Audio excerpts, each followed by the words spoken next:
Hello there, very good evening and welcome to the news tonight, where we get you the day's top stories from India and across the world. Let's start with the headlines. 18 opposition parties choose former West Bengal Governor Gopal Krishna Gandhi as their nominee for the Vice President's post. Polling for the election is slated to take place on the 5th of August.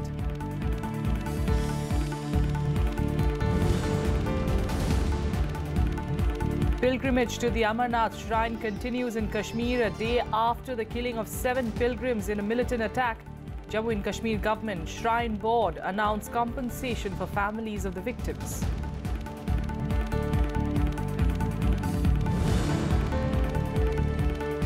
Setback to the NDA government on its cattle slaughter ban.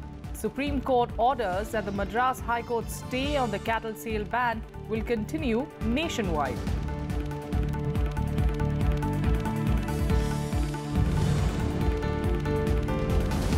And suspense continues over the selection of head coach of the Indian cricket team. Cricketer turned commentator Ravi Shastri in the race, along with Virendra Sehwag and former Australian cricketer Tom Moody.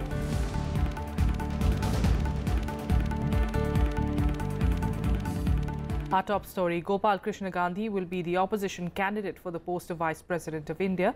18 opposition parties, led by the Congress, agreed on the name of the former West Bengal governor at a meeting in the national capital today. Here's what transpired at that meeting.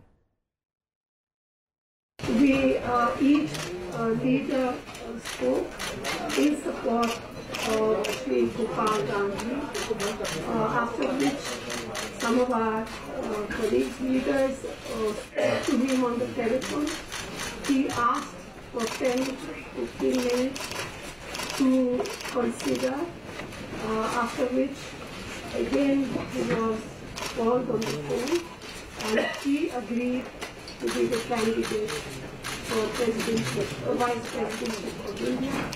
Gopal Krishna Gandhi emerging as the choice of 18 opposition parties led by the Congress for the post of Vice President. The former governor of West Bengal and grandson of Mahatma Gandhi was the unanimous choice of all parties, even the JDU, which wasn't a part of the grouping for the presidential polls. Nitish Kumar, however, stayed away from the meeting due to the tussle between the RJD and the JDU in Bihar. Everybody has endorsed the name, so it is not about A party, B party. Please, it is United Opposition Party candidate. The opposition leaders observed a 2-minute silence for victims of the Amarnath terror attack and passed a resolution on it. This is an attack on humanity. This is an attack on the plurality and the diversity of India. This is an attack on the human values and Kashmir. We call upon the government to use all the resources at its command to bring the real masterminds and perpetrators of this inhuman act to justice. The government needs to introspect as to why, despite advanced intelligence inputs, was there a failure. Several other issues, including the action of government agencies against some opposition leaders, were also discussed at the meeting. The ruling NDA is yet to announce its candidate for the Vice President's post, polling for which will take place on the 5th of August. Vishal Dayya's report for Rajya Sabha TV. Well, a day after 7 pilgrims were killed in Jammu and Kashmir's Anantnag district, a fresh batch of devotees on Tuesday embarked for the holy shrine of Amarnath. Jammu and Kashmir Chief Minister Mehbooba Mufti called an emergency meeting of her cabinet to review the security situation across the valley. Meanwhile, the opposition parties have attacked the Modi government, calling it a security lapse. Undeterred by the attack on Amarnath pilgrims, hundreds of devotees on Tuesday set off for the cave shrine amid increased security. 7 pilgrims were killed and 19 others were injured in a terrorist attack in Kashmir's Anantnag district on Monday night. In the wake of the attack, security has been beefed up along all routes leading to Anantnag and Gandarbal districts. An investigation into the attack is underway. मैं दिल्ली से आई हूँ. कल दर्शन हुआ, इतना अच्छा दर्शन थे. तो जब श्रीनगर पहुँची हूँ तब ये हादसा हुए. तब भी मैंने हौसला, मैं सबको जितना भी लोग मिले यहाँ सबको बोल रही थी, जोरदार से गए हैं लोग. बोले भारत माता की जय. मैं असम से आया हूँ. कोई डर नहीं, क्योंकि हम लोग को इंडियन आर्मी इतना स्ट्रांग है. सारे पहाड़ों में पूरा हम लोग को लिए गार्ड दे के रखा है. कोई डर नहीं है. All this is a matter of investigation. It is being investigated by the Jammu and Kashmir police, and soon we'll know how it all happened. Militant attack on Amarnath Pilgrim is not just an attack of particular section, but on the economy of Kashmir. Any reduction in number of yatris will adversely affect local economy. Jammu and Kashmir Chief Minister Mehbooba Mufti also held an emergency meeting to review the security situation across the state.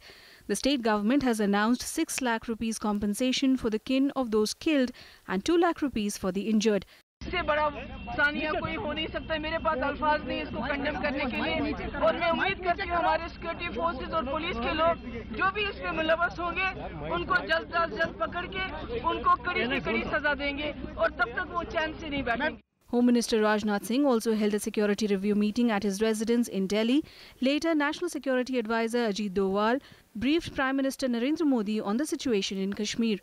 घटना बहुत ही दुर्भाग्यपूर्ण थी, दुखद रही है,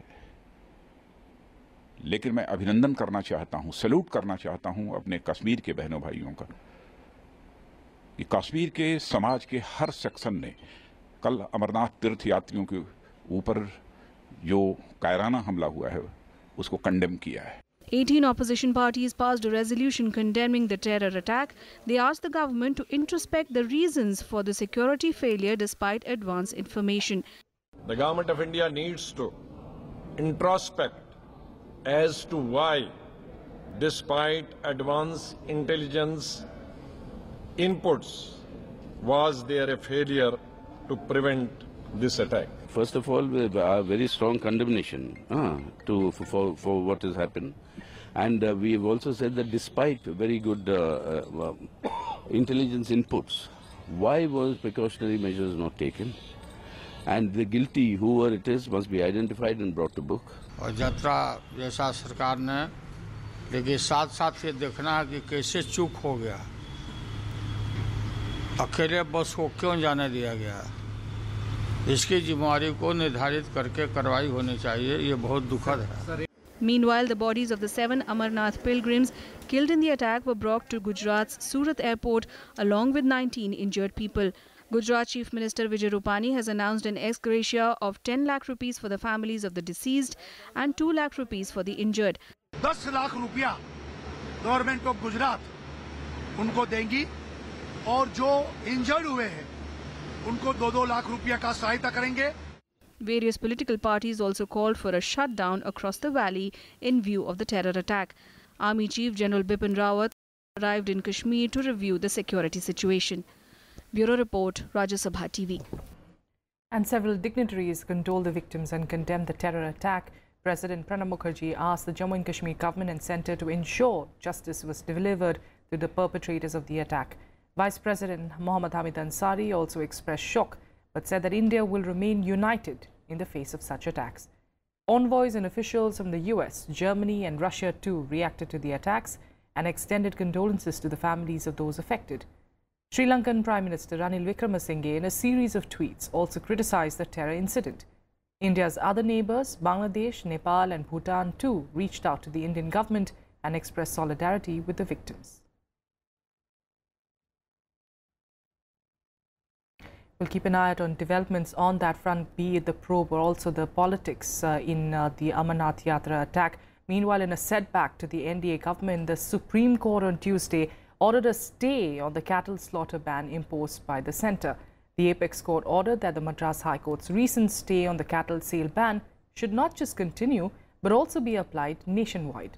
The Supreme Court, in issuing its decision, stressed the hardship that the ban on the cattle of trade for slaughter had imposed. Responding to the Supreme Court's observation that livelihoods of people cannot be subjected to uncertainties, the centre said that it would tweak the existing law and notify the Apex Court of the changes. On the 23rd of May, the Environment Ministry had notified the controversial Prevention of Cruelty to Animals Regulation of Livestock Markets Rules 2017 under the Prevention of Cruelty to Animals Act. It states that one can sell cattle at an animal market after given an undertaking that the cattle will be used only for agricultural purposes, not slaughter. This led to protests in non-BJP states, including Kerala and Tamil Nadu. The Madurai bench of the Madras High Court immediately put a stay on the ban in the state, which the SC now claims should be implemented across the country. केंद्र सरकार ने माना है कि notification के ऊपर उनके जो सेक्रेटरी हैं वो पुनर्विचार कर रहे हैं और उन्होंने माना है कि जो मदुराई बेंच का जो स्टे ऑर्डर है regarding this notification will be extended and further honourable supreme court ने भी वो जो मदुराई बेंच का जो स्टे ऑर्डर है that was extended to the whole country, it has been clarified. Total illegal beef export या live animal export को अब रोकना बहुत ही इम्पोर्टेंट हो गया है क्योंकि ये आतंकवादी हमलों का वित्त पोषण इन्हीं से हो रहा है। Bihar's Deputy Chief Minister and RJD chief son, Tejasvi Yadav, will continue for now. After a meeting of its leaders, JDU has decided to give him more time. After the meeting, JDU decided to keep the alliance with the RJD going for now, but issued a mild ultimatum.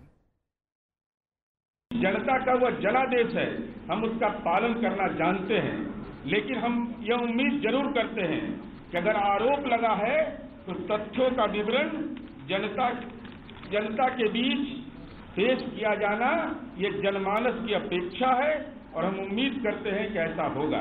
अभी तो सुन के पक्ष विपक्ष का जो उचित निर्णय होगा मुख्यमंत्री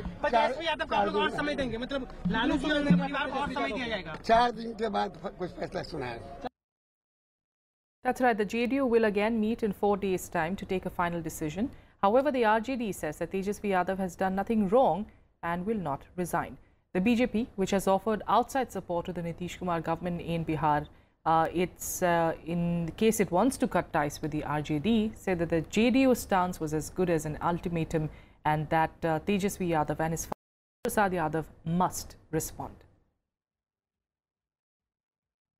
तेजस्वी प्रसाद यादव जी का कार्य डिप्टी चीफ मिनिस्टर के रूप में, भवन निर्माण मंत्री के रूप में, पथ निर्माण मंत्री के रूप में अति संतोषजनक और सराहनीय रहा है और कहीं भी इस अवधि में कोई आरोप इन पर नहीं लगा है, इसलिए इनके रिजाइनेशन का कहीं कोई प्रश्न ही नहीं उठता है। एक प्रकार का जनता दल यू ने राजद को अल्टीमेटम दे दिया है, आप जवाब दीजिए।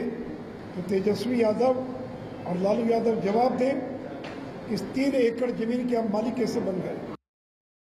Stepping up their demand for statehood, leaders of 15 parties supporting Gorkha land have decided to undertake a fast unto death program in Darjeeling from the 15th of July.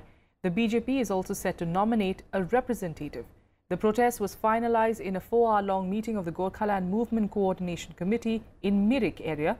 The indefinite bandh that started on the 15th of June will also continue.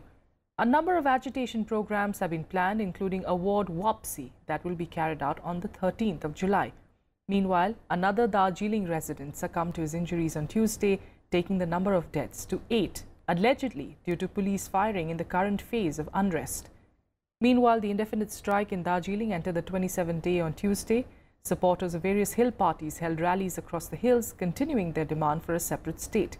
Internet services remain snapped and barring medical outlets, all shops, schools and colleges remain closed.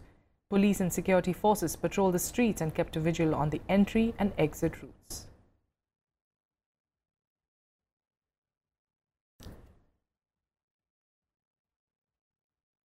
The Supreme Court on Tuesday said that the governments of Punjab and Haryana have a duty to obey its orders on the Sutlej-Yamuna link canal issue.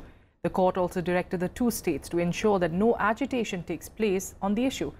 Haryana is witnessing protests on the SYL issue, with the main opposition, INLD, blocking roads and holding demonstrations. Attorney General K.K. Venugopal told the court that the centre is doing its best to reconcile both states to ensure that the decree is executed amicably. While the Haryana government said that the state has executed the decree passed by the apex court, the Punjab government said that the delay in construction of the canal is due to legal implications. The court will hear the matter next on the 7th of September.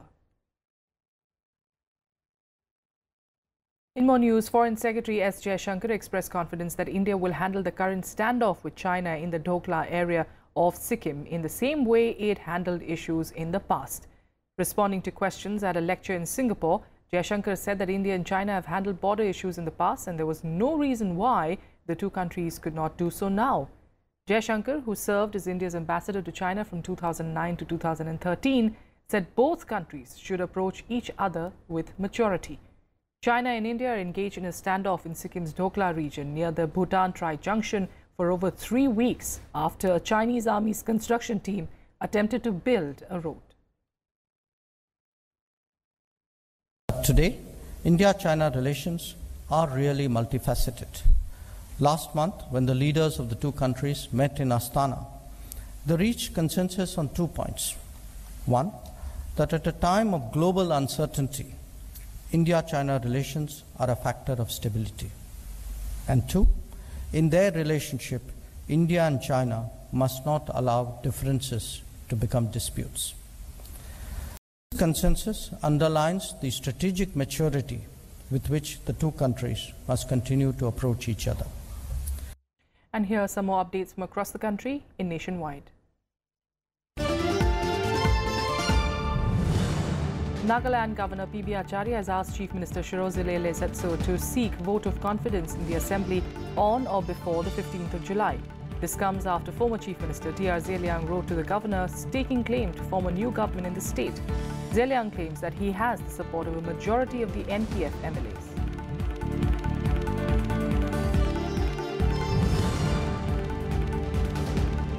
Severe floods continue to wreak havoc in Assam. The death toll has now risen to 32, with 7 more people killed on Monday as the Brahmaputra continued to flow above the red mark for the 4th consecutive day.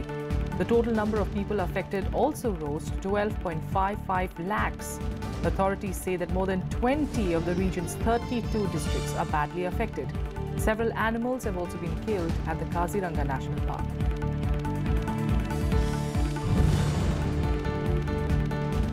Yemen's Deputy Prime Minister and Foreign Minister Al-Maklafi met External Affairs Minister Sushma Swaraj in Delhi today. Both the leaders discussed situation in the Middle East, safety of Indians in Yemen and other bilateral issues. Al-Maklafi is on a 4-day visit to India.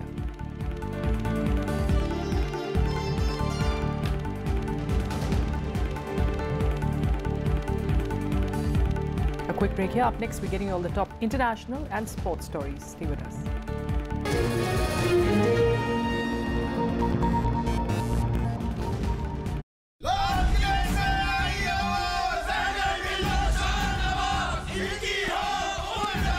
The safety, honor and welfare of your country comes first.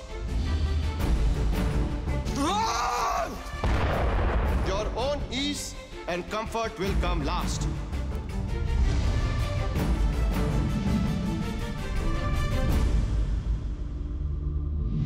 You are charged with Indian Army Act Section 41, waging war against the king. Fire! रात दिन अपने सीने विच वजदी आजादी दे राग नू बंद कर ला। सब तो पहला मैं हिंदुस्तानी हाँ।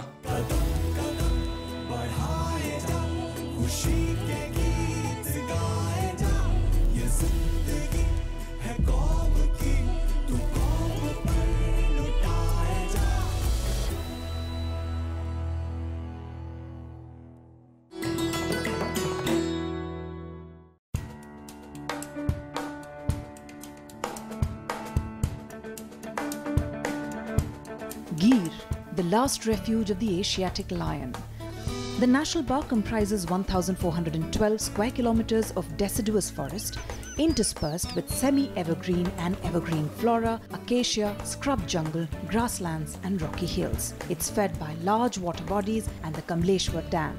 Gir has about 400 lions and 300 leopards, making it one of the major big cat concentrations in India. You can explore them in their natural habitat to tiny wild birds, not seen easily but heard singing in the forest canopy, to crocodiles floating in the marsh waters.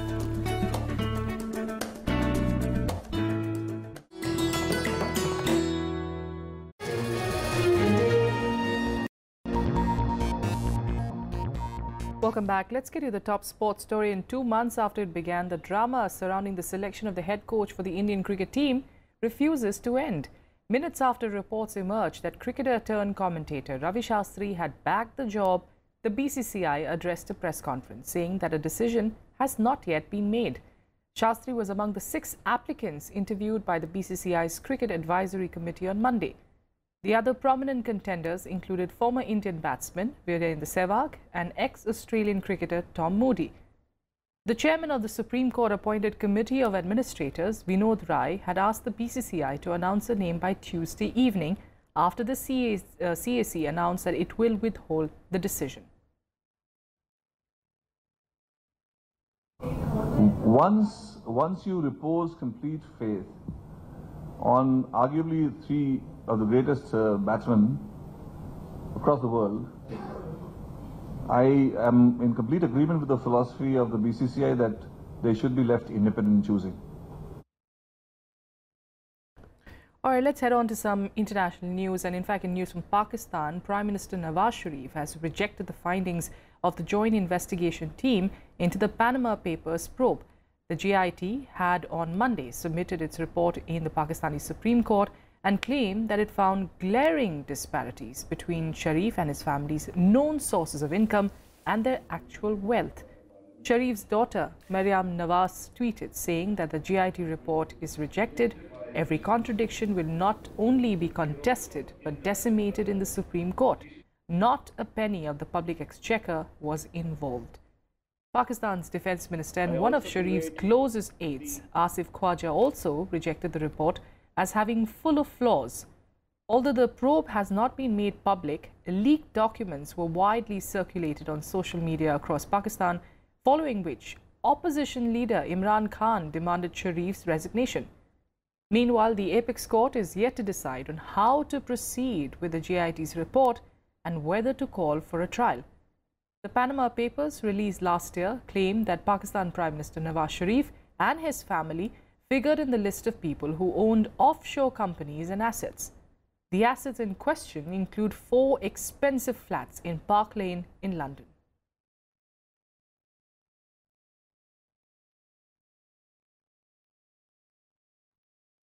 Here's a look at some more developments from across the world now in Global Buzz. A U.S. military airplane crashed in the Mississippi Delta, killing at least 16 people. The KC-130 is used as a refueling tanker. The debris of the crash is said to have spread over a radius of 8 kilometers. The cause of the crash, though, has not been disclosed yet.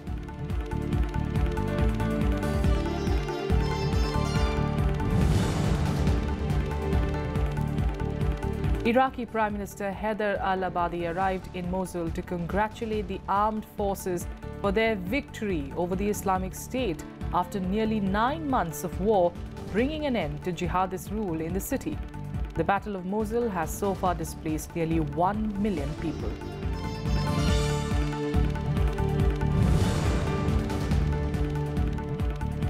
Attacks by the US-led international coalition killed 30 Islamic State militants in Syria's Raqqa city.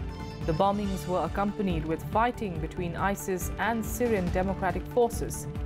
In fact, army personnel also launched airstrikes and ground attacks on ISIS militants in the Al Hayl oil field near Palmyra.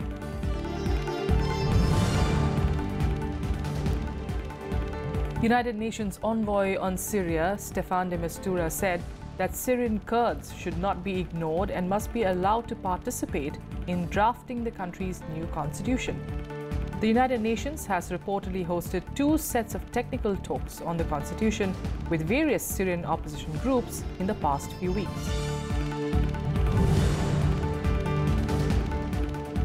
In a rare move, U.S. Ambassador to Israel David Friedman will be meeting Palestinian negotiators in Jerusalem. He will be accompanying U.S. President Donald Trump's special envoy to the Israeli-Palestinian peace process, Jason Greenblatt. The meetings are slated to take place later tonight.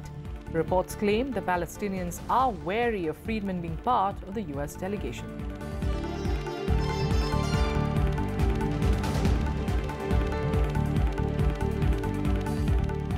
And finally, let's get you some news from the Wimbledon Championships. And second-seeded Novak Djokovic overcame shoulder injury to ease into the quarterfinals. He had an easy 6-2, 7-6, 6-4 win over France's Adrian Manarino on Tuesday. The match was postponed after the marathon battle between Rafael Nadal and Giles Muller concluded late on Monday. Djokovic will next face Czech Thomas Berdych in the last 8. In the women's singles, Venus Williams reached the semi-final, beating French Open champion Jelena Ostapenko.